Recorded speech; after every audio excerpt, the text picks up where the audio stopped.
The one and only Botticelli. Botticelli and Raphael, shirts and trousers. Saudi Arabia உள்ளிட்ட மத்திய கிழக்கு நாடுகளில் ரம்ஜான் பண்டிகை கொண்டாடப்பட்டது.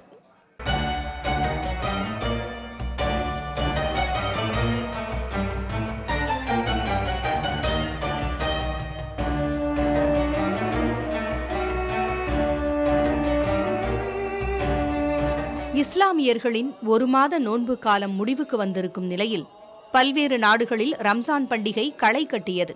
ஜெருசலேமில் உள்ள அல் அக்ஸா மசூதியில் பல்லாயிரக்கணக்கானோர் நோன்பு நிறைவை குறிக்கும் சிறப்பு தொழுகையை மேற்கொண்டனர். இந்நிகழ்வில் சுமார் 1,20,000 பேர் பங்கேற்றதாக ஜெருசலேம் இஸ்லாமிக் வக்ஃப் அமைப்பு தெரிவித்துள்ளது.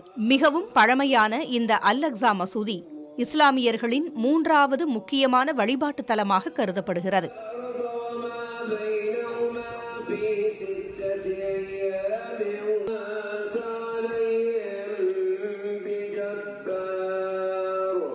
கத்தார் நாட்டில் அதிகாலையிலேயே மக்கள் மைதானம் ஒன்றில் சிறப்பு தொழுகை நடத்தினர்.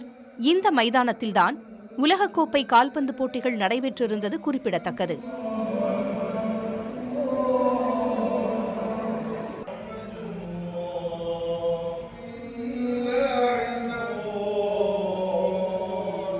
போரினால் சீரழிந்து கிடக்கும் காசாவிலும் ரம்ஜான் பண்டிகையை ஒட்டி சிறப்பு தொழுகை நடைபெற்றது.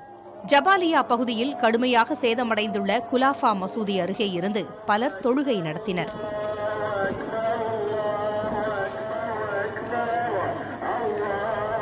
போர் ஏற்படுத்திய பெரும் சோகம் காசா மக்களின் கொண்டாட்டங்களை காணாமல் செய்துவிட்டது.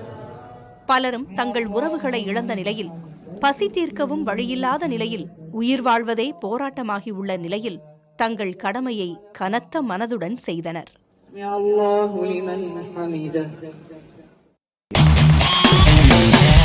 பார்ட்டி வேர்னாலும் I prefer Botticelli. எங்க இருந்தாலும் நம்ம ஸ்டாரா தெரியணும் இல்லையா? வெரைட்டியான கலர்ஸ், நியூ டிசைன்ஸ், அதுக்கு மேல star look. The one and only Botticelli. Botticelli and Raphael, shirts and trousers.